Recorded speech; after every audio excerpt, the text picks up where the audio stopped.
अरविंद केजरीवाल पहली बार सरकार बनाने में कामयाब हुए, 70 में 67 सीटें कोई सोच सकता है? 70 में 62 सीटें कोई सोच सकता है साहब?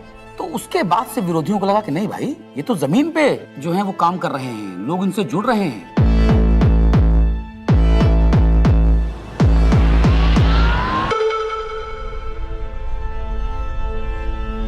कहानी शुरू होती है तब से जहां से आम आदमी पार्टी ने पंजाब जीता।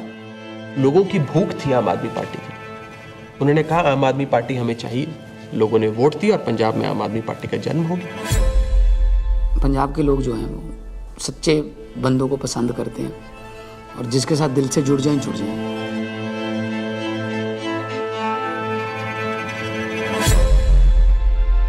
आम आदमी पार्टी गुजरात को भविष्य देगी। गुजरात की 6 करोड़ जनता के साथ मिलके एक नया गुजरात बनाएंगे जिसमें 24 घंटे बिजली होगी। और उसके बाद आम आदमी पार्टी गुजरात में जैसे ही घुसी तो वहां से एक दिल्ली के अंदर हमें चेंज आता हुआ दिखाई दिया।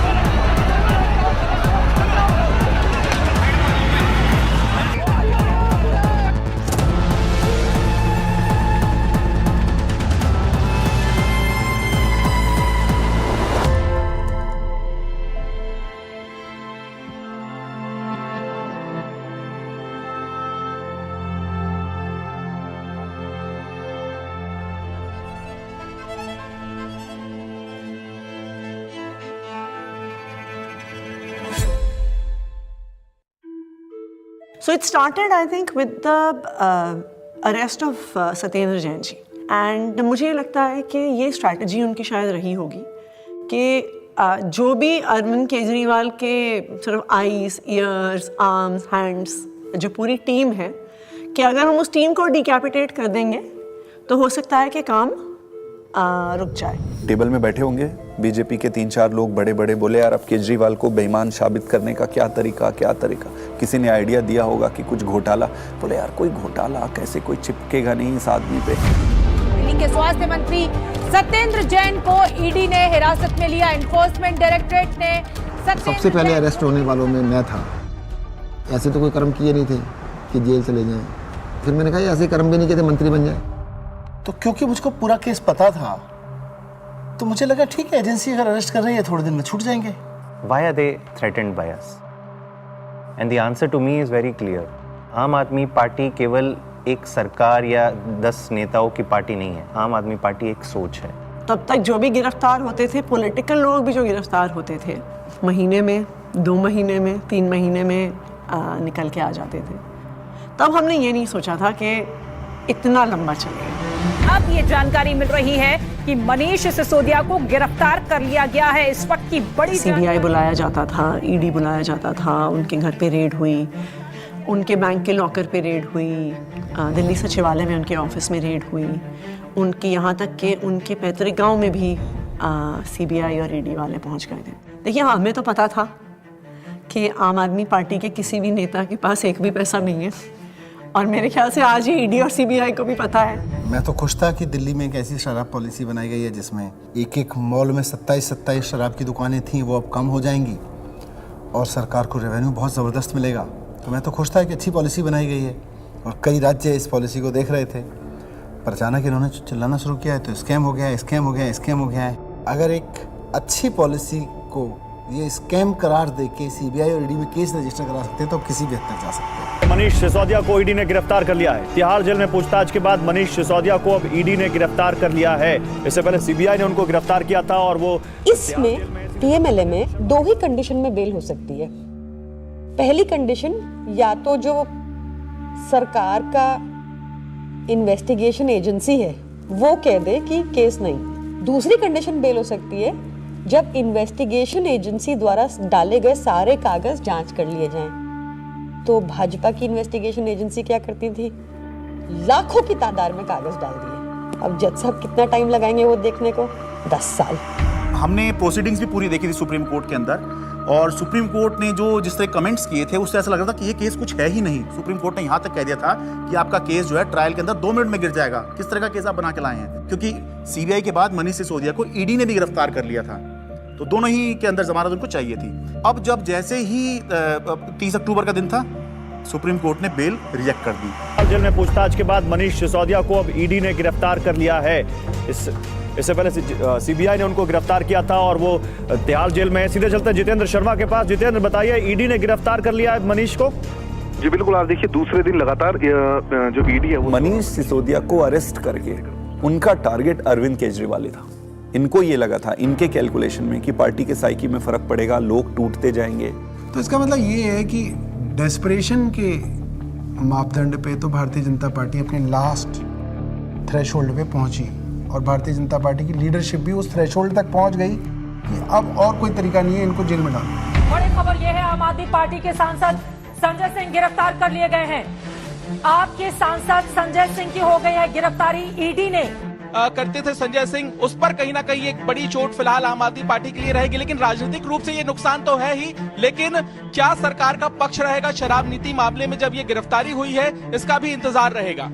अब ये अपने आप में काफी ज्यादा तो भगत सिंह ने अपनी किताब में लिखा कि उनके छोटे भाई जब उनसे मिलने आए, फांसी की सजा हो चुकी थी तब तक, उन्होंने लिखा कि उन्हें ये फिक्र है हरदम नया तर्जे जफा क्या है। जफा मतलब अत्याचार। उन्हें ये फिक्र है हरदम नया तर्जे जफा क्या है, हमें भी शौक है देखें सितम की इंतहा क्या है। इस सरकार के ऊपर बिल्कुल फिट बैठता है कि ये सितम करने पे आए हैं और हम इनकी सितम की इंतहा देखना चाहते हैं। 2200 करोड़ रुपए की रिश्वत खिलाई अडानी ने। Nothing is going on record. 2200 crore रुपए की रिश्वत आपके अधिकारियों को। संजय जी, 2200 करोड़ की रिश्वत। संजय जी प्लीज। सर वो क्या बोल रहे हैं सर? वो आप इधर बोलेंगे कि उधर बोलेंगे? जिस तरीके से पार्लियामेंट में और पार्लियामेंट के बाहर अगर अरविंद केजरीवाल और पार्टी के वॉइस को एक स्ट्रक्चर करके जनता और देश के सामने रख रहे थे, बीजेपी उससे बहुत इरिटेटेड और फ्रस्ट्रेटेड थी। मैंने तो अपने घर के सामने एक बैनर भी लगवा दिया था कि फक्कड़ हाउस में ईडी का स्वागत है। अब कहानी जो है अलग लेवल पे पहुंच गई। अरविंद केजरीवाल भी ये बात समझ रहे थे कि जब एक के बाद एक नोटिस आ रहे हैं तो देर सवेर ईडी जो है उनको गिरफ्तार करने आएगी। हमारा एक व्हाट्सएप ग्रुप है पार्टी की लीडरशिप का, जिसमें एक खबर आई थी कि ईडी वाले अरविंद जी के घर पहुंच गए हैं 6 फ्लैग स्टाफ रोड पे। एंड मुझे याद है मैंने ओबरॉय के फ्लाईओवर के नीचे से फिर हमने गाड़ी का यू टर्न लिया था और फिर 6 फ्लैग स्टाफ रोड जो सिविल लाइंस में है वहाँ पे पहुँचे थे। मुझसे पहले सौरभ भारद्वाज पहुँचे थे वहाँ पे। इतने में उन्होंने बैरिकेडिंग दोनों तरफ कर दी, बट मैं बैरिकेडिंग से पहले ही जो है वो अंदर पहुँच गया था। मैं तो मेरे को अंदर से किसी का मैसेज आया which was very sad thing to imagine. Arvind Kejriwal ji अपना बैग पैक कर रहे हैं और एक मुख्यमंत्री अपने घर में ही असहाय है, आप सोचिए। और वहाँ जो पुलिस खड़ी है वो उसके लिए नहीं खड़ी है, वो इसलिए खड़ी है कि किसी और को आने नहीं देंगे। उसके यहाँ जो ईडी के जो अफसर हैं वो उसको कह रहे हैं कि अब आप बैग पैक कर लो, आपको अरेस्ट कर रहे हैं। ईडी दफ्तर ले जाया जा रहा है अरविंद केजरीवाल को।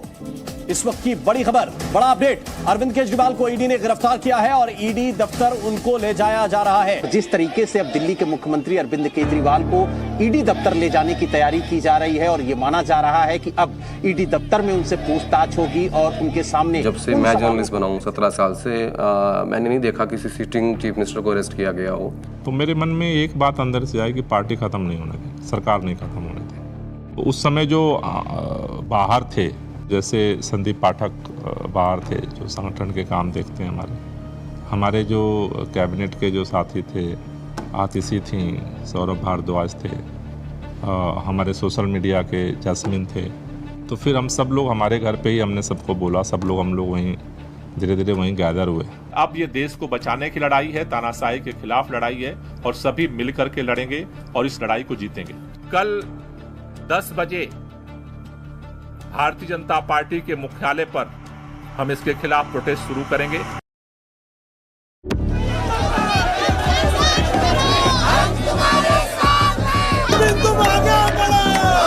सबसे पहले मैं पहुंचा वहां। हुआ ये कि लोग पार्टी ऑफिस चले गए और हम और दुर्गेश पाठक जी जो ITO वाला चौराहा है उस पर रुक गए। ITO पे मैं जब पहुंचा तो मैंने देखा कि मेरे सामने ही आतिशी और सौरभ को अरेस्ट कर लिया गया।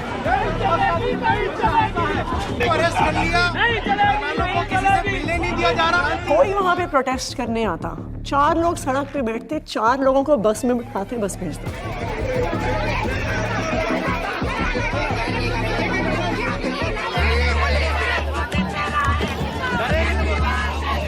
ITO के ऊपर एक फुटओवर ब्रिज है, ऊपर अगर आप जाओगे तो मैं लोकेशन चेंज करता रहता था, तो कहीं एक जगह जाके ऐसे शांत खड़ा हो जाता था, फिर मैं देखता था कौन आ रहा है किधर से, तो मैं देखता था उधर से 20 लोग आ रहे हैं, तो उनमें से मैं पहचान जाता था। मोस्टली मैं ऑर्गेनाइजेशन में काम करता था तो सबके नंबर थे, तो मैं उनको फ़ोन करके बोलता था अभी रुक जाओ 10 मिनट, मैं जहाँ बोलूँगा उस डायरेक्शन में जाना।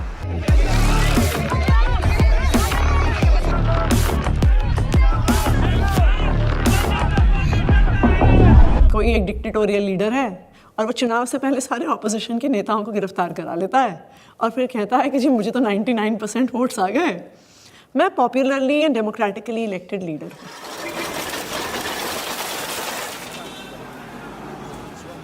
Can I have water? इसको इधर रख सकते हैं बगल में, इस टेबल को इधर रख दीजिए। 2013 में सबसे पहले लोगों ने हमें वोट क्यों दिया? हम तो कुछ भी नहीं थे, कभी कहीं सरकार नहीं चलाई थी, हम तो ये भी नहीं कह सकते थे हमने ये काम करके दिखा दिया हमें वोट दो। अन्ना आंदोलन किया था, तो अन्ना आंदोलन में लोगों ने देखा ये लड़के बड़े ईमानदार हैं, देशभक्त हैं, जिद्दी हैं, किसी चीज़ पे अड़ जाए तो करके रहते हैं। ये क्वालिटीज़ जनता को हमारी पसंद आई, इस क्वालिटी को वो ख़त्म करना चाहती थी बीजेपी, तो उन्होंने कीचड़ फेंकना चालू किया, करप्शन किया, केजरीवाल ने पैसे खाए, एक ताना बना बुना गया, लोगों को ज़बरदस्ती करके स्टेटमेंट्स दिलवाए गए, प्रेशराइज कर करके हमारे खिलाफ झूठे बयान दिलवाए गए।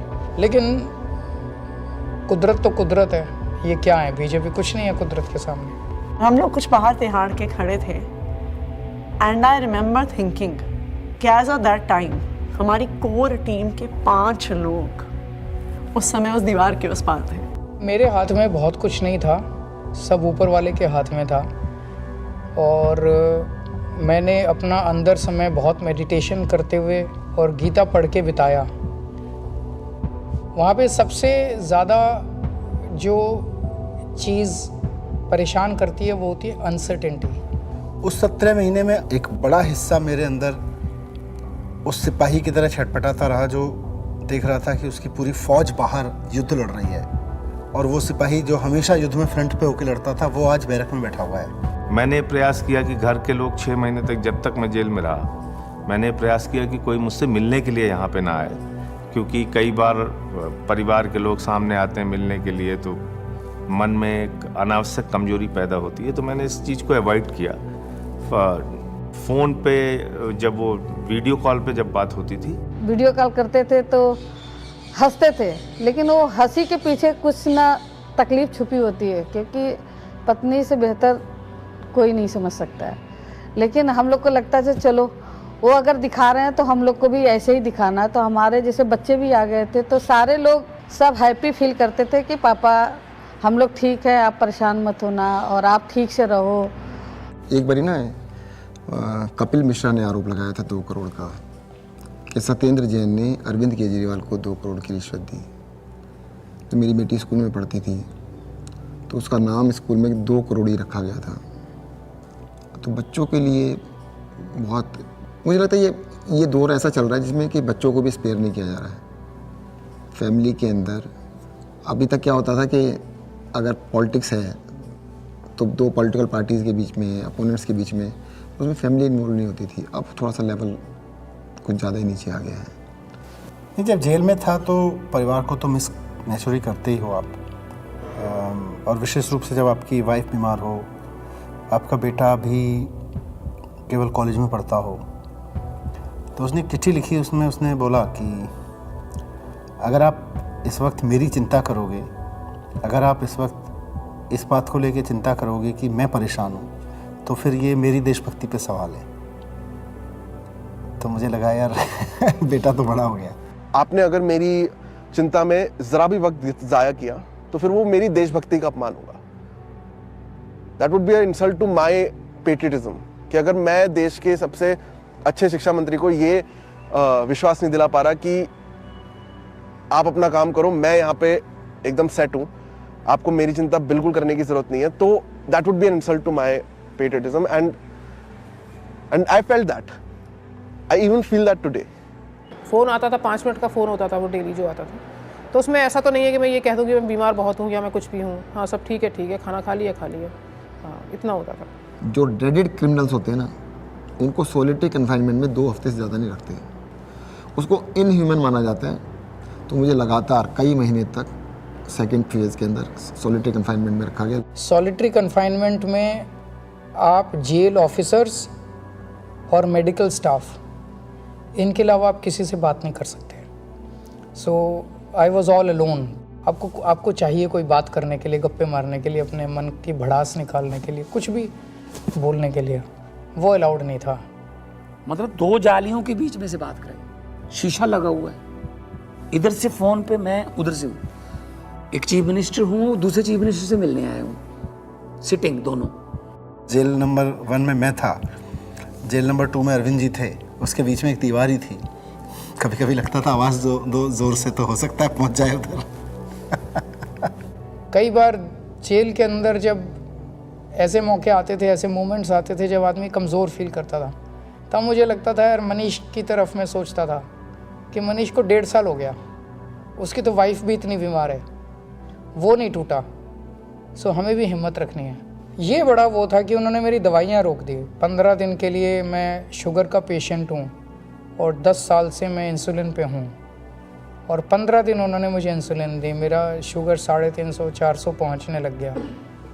जब जयप्रकाश नारायण इमरजेंसी के दौर में जेल गए थे, जब वो जेल गए थे उनकी दोनों किडनी ठीक थी, और 4 महीने बाद जब वो जेल से बाहर आए उनकी दोनों किडनी ख़त्म हो चुकी थी। Mr. Kejriwal, in fact, wrote to Tihar jail authorities alleging that he was not being administered insulin despite flagging his peaking sugar levels. ये जेल वाले कहते थे कि इंजेक्शन नहीं देंगे, प्रिस्क्राइब्ड नहीं है, पता नहीं कितने साल से वो इंजेक्शन ले रहे थे, सब प्रिस्क्राइब्ड था। भारतीय जनता पार्टी के कहने पर अरविंद केजरीवाल जी की इंसुलिन रोके हुए हैं। ऐसा लगने लगा कि यार क्या ये जेल में रख के इनको मारने का प्लान बना रहे हैं। क्योंकि पॉलिटिक्स एक अलग होती है, लेकिन पॉलिटिक्स का मतलब ये नहीं होता है कि मैं आपको निपटा ही दूंगा। तो ये इंसुलिन वाली बात जो है, ये तो निपटाने वाली बात है। विरोधी होते हैं राजनीति में, लेकिन दुश्मन नहीं होते। कोर्ट के आदेश पर डॉक्टर्स की कमेटी बनती है, उसके बाद जो है इंसुलिन दी जाती है। आम आदमी पार्टी का मोराल जो था वो डाउन था। क्यों? कि आम आदमी पार्टी जो है वो 2 चीज पे चलती है, केजरीवाल का नाम और वॉलंटियर का काम। वो दौर थोड़ा ऐसा था कि लगा था कि अब आम आदमी पार्टी जो है वो अब बचेगी नहीं, क्योंकि केजरीवाल के बाद कौन। कई बार ऐसे क्षण आए, ऐसे मोमेंट्स आए जब लगा कि अब तो सब खत्म हो गया, अब सब बर्बाद हो गया, अब there is no coming back from this, we have hit rock bottom.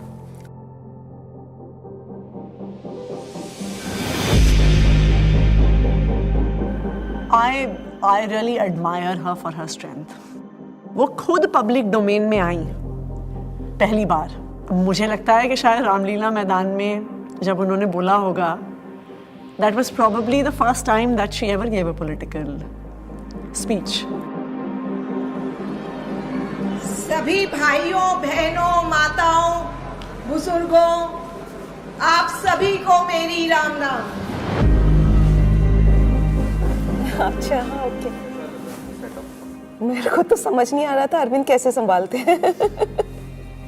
मैं तो बार बार यही सोचती थी कि वो तो हमेशा इसी उसमें रहते हैं। It's such a turmoil, it is not easy.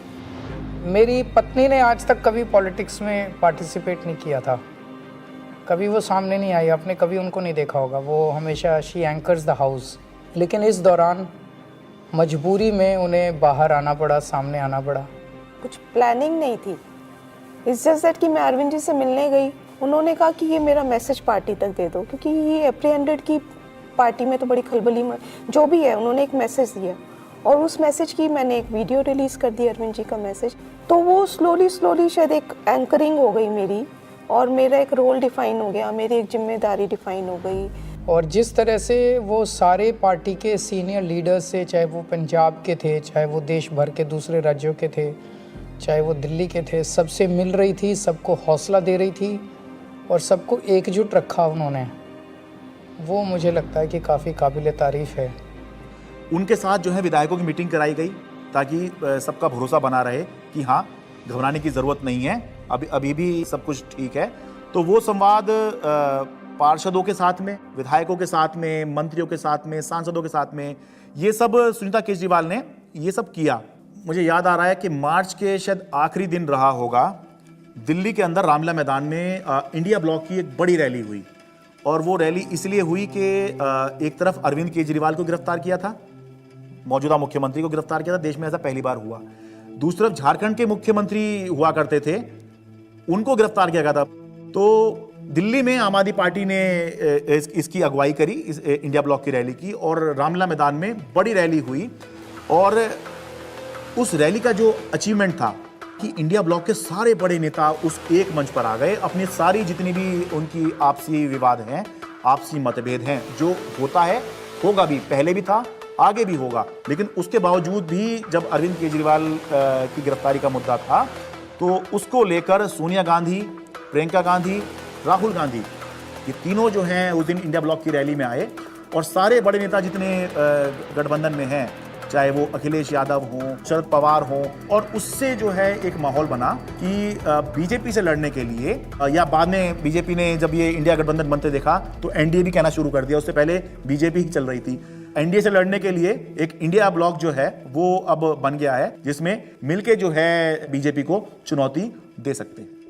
Bharatiya Janata party इसलिए इस मॉरल वॉर को हार गई क्योंकि हमारे तमाम नेताओं के गिरफ्तार होने के बावजूद भी हम एक दिन भी डिफेंसिव नहीं थे। ये जेल भेज दें, कितने मुकदमे हमारे पे रोज चल रहे हैं, कोर्ट की तारीख आती है, जाते हैं, भुगतते हैं, पुलिस वाले आते रहते हैं, एसएचओ बदलते रहते हैं, रोज मुकदमे होते रहे। आम आदमी पार्टी का जो डीएनए है वो भारतीय जनता पार्टी के आगे झुकेगा नहीं, दबेगा नहीं, रुकेगा नहीं, और आम आदमी पार्टी इसीलिए जिंदा है। एक अहम मुकाम जो था इस संघर्ष का तब आया जब अचानक से 2 अप्रैल को सुप्रीम कोर्ट ने संजय सिंह को जमानत दे दी। संजय सिंह को जमानत मिल गई है। आम आदमी पार्टी के सांसद संजय सिंह को जमानत मिल गई। जश्न का वक्त नहीं है, जंग का वक्त है। संघर्ष के लिए तैयार हो जाओ, जम के लड़ेंगे और लड़ेंगे। That was the time at which I felt कि शायद हमारी इमोशंस बाहर निकल कर आई। एंड जिस दिन मनीष जी की बेल हुई थी, और मुझे याद है उस दिन I was at a school inauguration. I am not very prone to being, मैं बहुत ऐसे इमोशनल व्यक्ति नहीं हूँ, पर उस दिन तो मैं स्टेज पर ही रोने लग गई थी। मैं एक पब्लिक उसमें थी, इनॉग्रेशन में थी। मनीष सिसोदिया को सुप्रीम कोर्ट से जमानत। इन्होंने स्टडी तो पूरा किया और उन्होंने सीढ़ी भी ठीक बनाई थी, बट वो सीढ़ियाँ ना, इसको ये नहीं पता था कि सारे केजरीवाल के रंग में रंगे हुए। डिले किया जा रहा है, डिले पर डिले, वो मनीष सिसोदिया की तरफ से नहीं, जब बल्कि प्रक्रियागत है। और तुमने सारे के सारे रिसोर्सेज यूज कर डाले, तुमने ईडी यूज कर डाला, तुमने सीबीआई यूज कर डाली, एसीबी यूज कर डाली, विजिलेंस यूज कर डाला, दिल्ली पुलिस यूज कर डाली, सारा मीडिया का नैरेटिव यूज कर डाला, पूरी पावर तुमने, मतलब कितनी गन पावर है बीजेपी की, आपने सब कुछ यूज करके इन सारे लीडर्स को अरेस्ट कर लिया। उसका रिजल्टेंट क्या है? 0। आम आदमी पार्टी के पूर्व मंत्री और वरिष्ठ नेता सत्येंद्र जैन को आखिर दिल्ली के राउज एवेन्यू कोर्ट से जमानत मिल गई है। हमें पता तो था ही कि आज नहीं तो कल, कल नहीं तो परसों बाहर तो आना ही है, क्योंकि हमने कुछ किया नहीं है। अगर हमने कुछ किया होता तो शायद हम बीजेपी ज्वाइन कर लेते, जैसे बाकियों ने किया। अरविंद केजरीवाल को जमानत मिल गई है। जिस खबर का इंतजार आम आदमी पार्टी के नेता कार्यकर्ता लंबे वक्त से कर रहे थे, वो खबर आ चुकी है। अरविंद केजरीवाल को जमानत मिल गई है। अभी की बहुत बड़ी खबर, दरअसल अदालत तो ये इलेक्शन डिफाइन करेगा कि आम आदमी पार्टी कहां जाएगी, और अगर ये इलेक्शन अरविंद केजरीवाल जीतते हैं तो वो उस लीग में आ जाएंगे जहां पर ये चर्चा होने लग जाएगी कि अगर 2029 में लोकसभा का चुनाव होगा तो क्या अरविंद केजरीवाल प्रधानमंत्री का एक चेहरा हो सकते हैं, वो चर्चा होगी? नहीं, मैं कभी अपने आप को ऐसे नहीं सोचता कि मैं कभी पीएम बनूंगा, या कभी ऐसे भी नहीं सोचा था कि मैं सीएम बनूंगा। सो पीएम बनना मेरी ज़िंदगी का कोई मकसद नहीं है, लेकिन जो भी सरकार आए इसे ख़त्म करना होगा। मैं चुनाव के टाइम में चुनाव लड़ो, आपस में एक दूसरे को गाली गलौज मत करो, आपने जो काम किए वो जनता के सामने रखो, आप जो विज़न लेके आए हो वो जनता के सामने रखो। जनता को जो पार्टी पसंद आएगी उसको जिताएगी। जीतने के बाद सारी पार्टियों को मिलके फिर काम करना चाहिए, देश के लिए काम करना चाहिए, चाहे पक्ष में हो विपक्ष में हो। विपक्ष को कंस्ट्रक्टिव क्रिटिसिज्म करना चाहिए ताकि सरकार अच्छा काम कर सके, लेकिन एक दूसरे का जेल में डालना ये अच्छी राजनीति नहीं है। मैं दिल्ली की जनता से पूछना चाहता हूं, मैं देश की जनता से पूछना चाहता हूं कि क्या केजरीवाल ईमानदार है कि गुनहगार है? दोस्तों, 2 दिन के बाद, आज से 2 दिन के बाद मैं सीएम की कुर्सी से इस्तीफा देने जा रहा हूं, और मैं तब तक सीएम की कुर्सी पे नहीं बैठूंगा जब तक जनता अपना फैसला ना सुना दे। Did you anticipate his resignation and why did he resign? रुके न जो, रुके न जो, झुके न जो, दबे न जो, मिटे न जो, हम वो इंकलाब हैं, जुल्म का जवाब हैं, हर शहीद हर गरीब का हम ही तो ख्वाब हैं। रुके न जो, झुके न जो, जी रहे हैं इसलिए कि प्यार जग में जी सके, प्यार जग में जी सके, प्यार जग में जी सके। जब हमने पार्टी बनाई थी तब सभी नेताओं और मीडिया ने कहा था कि इनकी एक भी सीट नहीं आएगी, लेकिन जनता ने मुझे मुख्यमंत्री बना दिया। जब हमने 2014 में असूलों के आधार पर सरकार छोड़ी तो इन सब ने फिर शोर मचाया कि आम आदमी पार्टी खत्म हो गई, अरविंद केजरीवाल खत्म हो गए। लेकिन फिर जनता ने हमें 67 सीटों के साथ जीत दिलाई, और 2020 में हमने वो कर दिखाया जो किसी ने सोचा भी नहीं था। हमने अपने काम के नाम पे वोट मांगे, शिक्षा और स्वास्थ्य के नाम पे वोट मांगे। सबने कहा कि इस देश में शिक्षा और स्वास्थ्य पर कोई वोट नहीं देगा, लेकिन जनता ने फिर सबको गलत साबित कर दिया। जनता ने कहा, अगर आप हमारे लिए काम करोगे तो हम आपको पावर देंगे। मैंने तो राजनीति में इतना ही सीखा है कि जब जनता अपना मन बना लेती है तो भले ही उनके सामने कितना बड़ा तानाशाह हो, पूरे सिस्टम की ताकत हो या बड़ी बड़ी पार्टियां हो, जनता सबको ध्वस्त कर देती है। जनता के सामने किसी का अहंकार नहीं चलता, और जनता से बढ़कर कोई अदालत नहीं है। इसलिए मैं जनता के बीच जाऊंगा और अब जनता फैसला करेगी। जुल्म का जवाब है, हर शहीद हर गरीब का हम ही तो ख्वाब हैं। रुके न जो।